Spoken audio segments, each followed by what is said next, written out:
اگر توکل تمہیں نصیب ہو جائے. حضرت رابعہ بصریہ کہ ہاں مہمان آئے تو خادمہ نے کہا مہمان آئے ہیں تو ان کے لیے کیا کیا جائے. کہا انہیں کھانا کھلاؤ. تو کہا کہ صرف ایک روٹی پڑی ہوئی ہے تو مہمان 4-5 ہے، کم از کم 8-10 روٹیاں چاہیے. تو فرمایا اچھا اس روٹی کو اللہ کی راہ میں خیرات کر دو. تو خیرات کر دیا گیا. تھوڑی دیر کے بعد دروازے پہ دستک ہوئی. من الباب، دروازے پہ کون ہے؟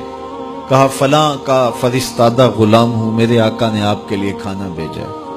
خادمہ نے کھانا وصول کیا اور کپڑا اٹھایا، گنا تو 4 روٹیاں تھیں. تو کہا جلدی جلدی اس کو واپس کر دو، اس کے آقا نے کسی اور گھر بھیجا ہوگا، یہ غلطی سے ہمارے گھر آ گیا. کھانا واپس کر دیا. پھر دروازے پہ دستک ہوئی. پوچھا من دق الباب، دروازہ کس نے کھٹکھٹایا؟ کہا فلاں کا فرستادہ غلام ہوں.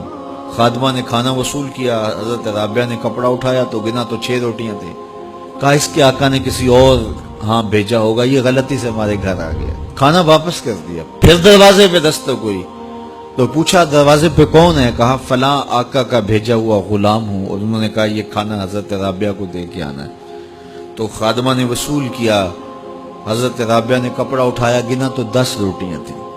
کہا ہاں یہ کھانا ہمارا، اس کو رکھ لو اور مہمانوں کو کھلا دو. کہا حضرت پہلے 2 بھی تو آپ کا ہی نام لیتے تھے اور اسی دہلیز پہ آئے تھے. کہا میرے رب کا وعدہ ہے جو 1 دیتا ہے میں اس کو 10 دیتا ہوں. تو پہلے 4 روٹیاں تھی، پھر 6 روٹیاں تھی. میں نے کہا مالک 10 دے گا تو تیری بندی وصول کرے گی.